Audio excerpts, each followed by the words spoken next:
प्रभु यीशु मसीह के मधुर और मीठे नाम से आप सभी को जय मसीह की। आज परमेश्वर के वचन में आप सभी का स्वागत है। परमेश्वर पिता आज अपने वचनों के द्वारा आप सभी को बहुत आयत से आशीष को दे। पिता परमेश्वर आज अपने वचनों के द्वारा आपसे बोले और बातचीत करें। आज हम परमेश्वर के वचन से जो मुख्यतः हम सीखेंगे वो है संदेह।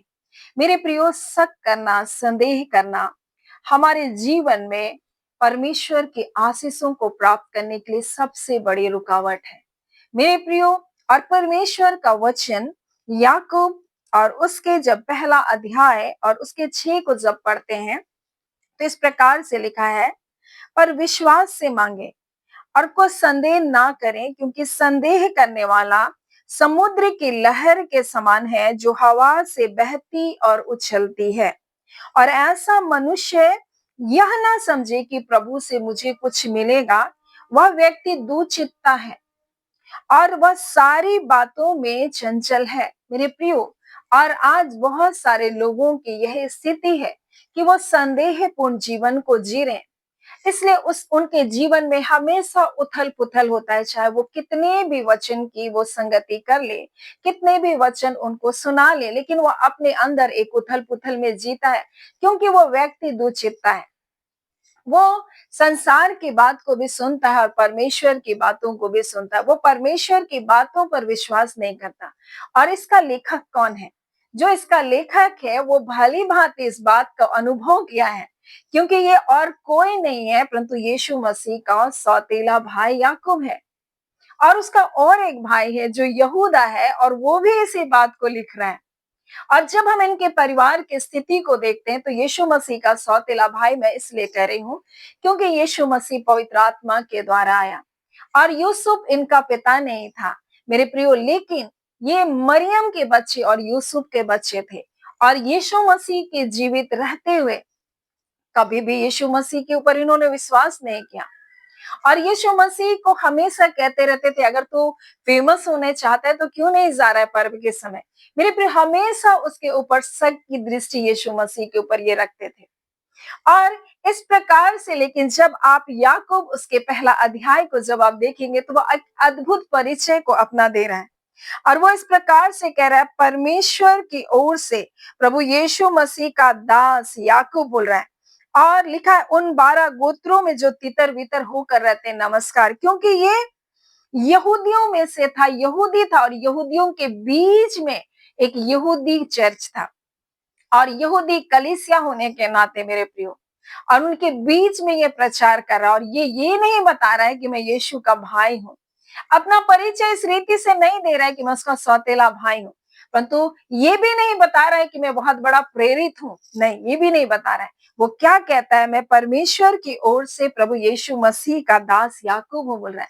अब जब यहूदा को पढ़ेंगे, यहूदा की पत्री को, तो इस प्रकार से वो परिचय को दे रहा है, यहूदा की ओर से जो यीशु मसीह का दास और याकूब का भाई है, और उन बुलाए हुओं के नाम जो परमेश्वर पिता के प्रिय और यीशु मसीह के लिए सुरक्षित है बोल रहा है। दया, शांति और प्रेम की बहुत आयत प्राप्त होती रहे, इस प्रकार से वो अभिवादन को यहूदा दे रहा है। याकूब इस प्रकार से अपना परिचय को दे रहा है, मेरे प्रियो। और दोनों ही एक ही बात को लिख रहे हैं। जब आप याकूब पहला अध्याय को इसके 6 को देखते हैं और यहूदा उसके पहला अध्याय और उसके जब हम 22 को पढ़ते हैं तो इस प्रकार से लिखा, उन पर जो शंका में है दया करो बोल रहा है, क्योंकि ये स्वयं एक संदेह, एक शंका में जीवन को व्यतीत किया। और इसलिए ये यहूदा भी कहता है जो शंका में है उन पर दया करो, क्योंकि यीशु मसीह जब जी उठा उसके बाद इन्होंने विश्वास किया। जब तक यीशु मसीह जीवित था, जब तक यीशु मसीह उनके साथ था, ये हमेशा उसके ऊपर संदेह करते रहे। और इसलिए वो कह रहा है कि जो शंका में उनके ऊपर तुम दया करो, क्योंकि शंका करने वाला व्यक्ति कुछ भी अपने जीवन में प्राप्त नहीं करता। थोमा भी इसी प्रकार से शंका कर रहा था और इसीलिए संदेह कर रहा था। इसलिए यीशु कहता, धन्य वे जो बिना देखे मुझ पर विश्वास करते हैं। और जब पहला कुरिन्थी में आप जब देखेंगे, पहला कुरिन्थी उसका 15वां अध्याय और उसके जब आप 7 को पढ़ेंगे तो इस प्रकार से लिखा, फिर वह याकूब को भी दिखाई दिया और तब सब प्रेरितों को दिखाई दिया। यहाँ पर इस प्रकार से लिखा है, फिर वह 500 से भी अधिक भाइयों को एक साथ दिखाई दिया, और जिनमें से बहुत अब तक जीवित, यानी यीशु मसीह जी उठने के बाद जिन लोगों को दिखाई दिया उसमें से मुख्यतः याकूब भी था। और यीशु मसीह उससे बातचीत किया, उन बातों को बताया, और जब याकूब इन बातों को जान पाया, तब उस बात को जान रहे कि हमने किस प्रकार से प्रभु की बातों पर हमने क्या किया, शंका किया, हमने संदेह किया। और इसलिए वो अपने लोगों को अपने अनुभव के द्वारा, अपने जीवन में जो कुछ उसने सीखा, उस जीवन के द्वारा यहूदा और याकूब लोगों को बता रहा है, अगर तुम परमेश्वर से मांग रहे हो तो तुम शक मत करो, और विश्वास से अगर मांग रहे हो तो तुमको वो प्राप्त हो जाएगा।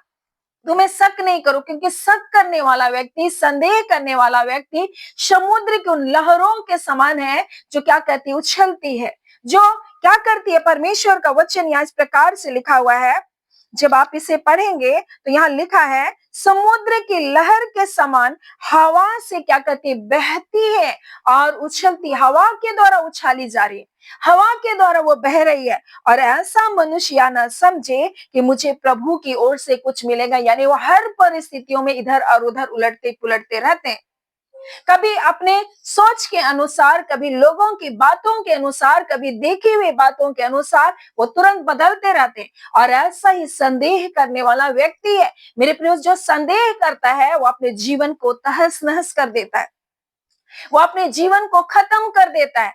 और इसलिए यहूदा भी बोल रहा है कि जो शंकाओं में, जो प्रभु की बातों पर शंका करते हैं, उन पर तुम दया करो, उनसे तुम बात विवाद मत करो।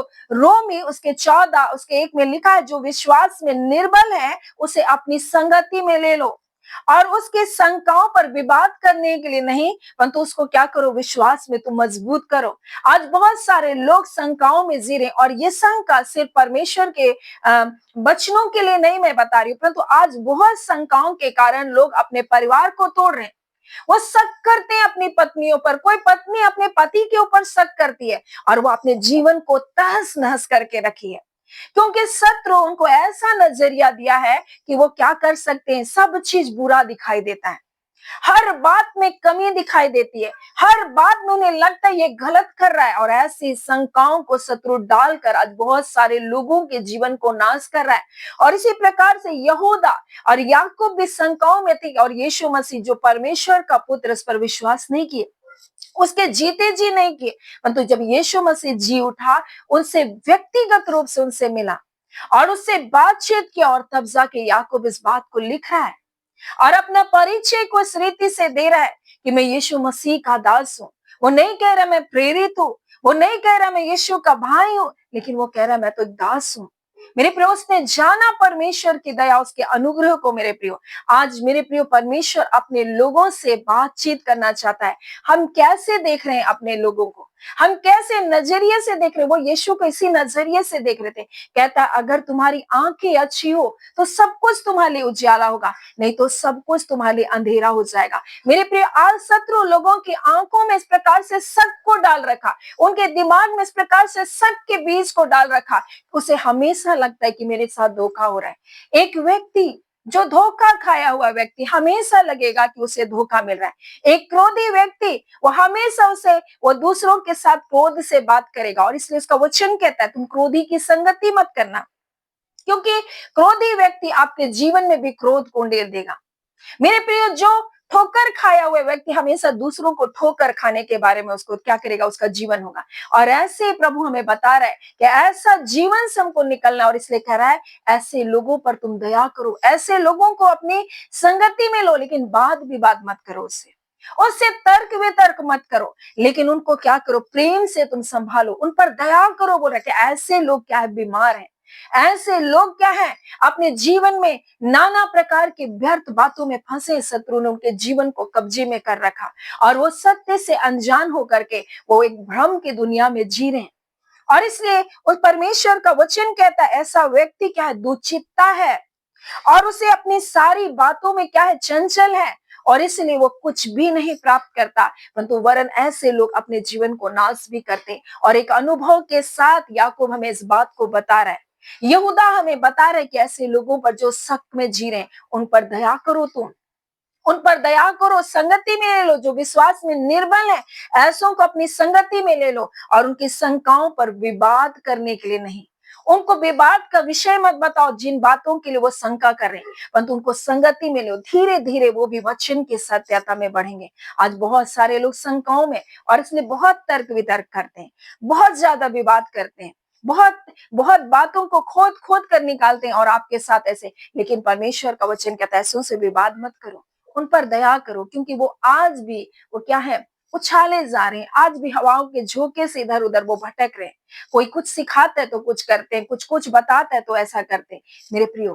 परंतु परमेश्वर आज अपने वचन के द्वारा में बताना चाहता है हमें विश्वास में दृढ़ और मजबूत होना है, क्योंकि ये शक ये संदेह परिवारों को तोड़ देता है। ये शक और ये संदेह हमें परमेश्वर के आशीषों को प्राप्त करने से रोक देता है। ये शक ये संदेह हमें परमेश्वर के प्रेम से दूर लेकर जा सकता है मेरे प्रियो। आज बहुत सारे ऐसे जीवन को जी रहे हैं, आज बहुत सारे लोगों के परिवार का टूटने का कारण भी यही है मेरे प्रियो। लोग शक करते हैं हर बात में। कुछ लोग तो इस प्रकार से शत्रु ने उनको भ्रम में डाला कि वो सोचते हैं कि लोग मुझे बुरा खाना ही दे रहे हैं, और इसलिए जब आप परमेश्वर के वचन में आप देखेंगे तो इसी प्रकार से इसी विषय में लिखा गया भोजन के बारे में भी, क्योंकि बहुत सारे लोग भोजन को लेकर लिखा है जो विश्वास में निर्बल है उनको अपनी संगति में ले लो, परंतु उनकी शंकाओं पर विवाद करने के लिए नहीं। एक को विश्वास है सब कुछ खाना उचित है, परंतु जो विश्वास में निर्बल है वह साग पात ही खाता है। और खाने वाला ना खाने वाले को तुच्छ ना जाने, ना खाने वाला खाने वाले पर दोष ना लगाए, क्योंकि परमेश्वर ने उसको क्या किया, ग्रहण किया। तो कौन है जो दूसरों के सेवक पर दोष लगाता है? परमेश्वर हर एक से प्रेम करता और हर एक को स्वीकार किया है। तो कुछ लोग इस प्रकार से संदेह में जी रहे हैं कि वो तो मांस मछली खाता है, प्रभु उसको स्वीकार नहीं करेगा। कुछ लोग सोचते हैं कि हम ऐसा जीवन जी रहे हैं, प्रभु मुझे स्वीकार करेगा, मैं बहुत अच्छा हूँ। ऐसा करके मेरे प्रिय लोगों के बीच में आज मतभेद है, दोष लगा रहे हैं और वो इन बातों पर शंका भी कर रहे हैं। भोजन को लेकर के शंका कर रहे हैं, कई चीजों को लेकर शंकाओं को कर रहे हैं, किसी ने कुछ कर दिया करके शंकाओं में। आज बहुत सारे लोग तरह तरह की शंकाओं में जी रहे हैं, परंतु परमेश्वर आज अपने वचन के द्वारा में बताना चाहता है हम इन शंकाओं से बाहर निकले, क्योंकि परमेश्वर ने हमसे प्रेम किया है और हम उस वचन की सत्यता को जाने मेरे प्रियो। परमेश्वर हर एक के लिए भला परमेश्वर है, चाहे कोई मांस मछली खाता है या नहीं खाता है, कोई कैसा पहना हुआ उड़ा हुआ है, हर देश का अलग अलग वेशभूषा है और वो अलग अलग तरीके से अपने वेशभूषा को पहनते हैं। इसका अर्थ ये नहीं कि परमेश्वर उनको प्रेम नहीं करता। कुछ लोग आज भी जंगलों में जो वस्त्र नहीं पहनते, इसका मतलब कि परमेश्वर उनका परमेश्वर नहीं, ऐसा तो नहीं। परमेश्वर सबका परमेश्वर है। क्या गोरे काले में वो भेद नहीं करता, जाति और जाति पर वो भेद नहीं करता। मेरे प्रियो परमेश्वर के लिए मनुष्य एक आत्मा है। मेरे प्रियो परमेश्वर ने एक मनुष्य को बनाया और परमेश्वर के लिए एक आत्मा बहुत महत्वपूर्ण है और परमेश्वर हर एक से प्रेम करता है। कई बार हम शक कर करके हम परमेश्वर के प्रेम के ऊपर हम क्या करते हैं, संदेह करते हैं। परमेश्वर की दया के ऊपर हम संदेह करते हैं, लेकिन परमेश्वर सभी के लिए है, सभी से प्रेम करता है। गोरे से भी करता है, काले से भी करता है, मोटे से भी करता है, नाटे से भी करता है, धनी से भी करता है और गरीब से भी करता है। उसके लिए अच्छा और आपके लिए बुरा नहीं, या आपके लिए अच्छा उसके लिए बुरा नहीं। परमेश्वर सबके लिए भला परमेश्वर है और इसलिए आज परमेश्वर अपने वचन के द्वारा में बताना चाहता है हम शंकाओं से बाहर आए और जो कुछ हम मांगते हैं मेरे प्रिय परमेश्वर हमको निश्चय देता है। और इसलिए कहता है जो कुछ तुम प्रार्थना में विश्वास से मांगो सब कुछ तुम्हारे लिए हो जाएगा। विश्वास से मांगो और संदेह नहीं करो।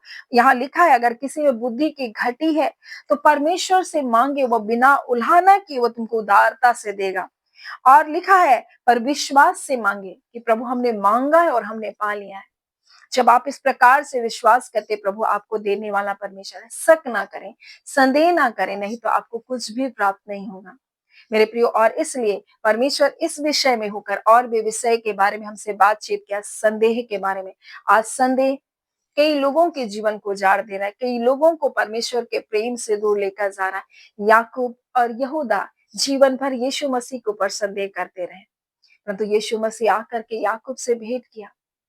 यहूदा के बारे में तो नहीं लिखा, लेकिन हो सकता है उन सब ने भी यीशु मसीह को पुनरुत्थान के बाद मिला और उनका जीवन बदल गया। वो भी प्रभु की सेवा करें, उसी यहूदियों के बीच में एक कलीसिया स्थापित करके वहां का अगुवा हो करके यहूदा इस पत्री को लिख रहा है लेकिन फिर भी वो अपना परिचय नहीं कह रहा है कि मैं प्रेरित हूँ।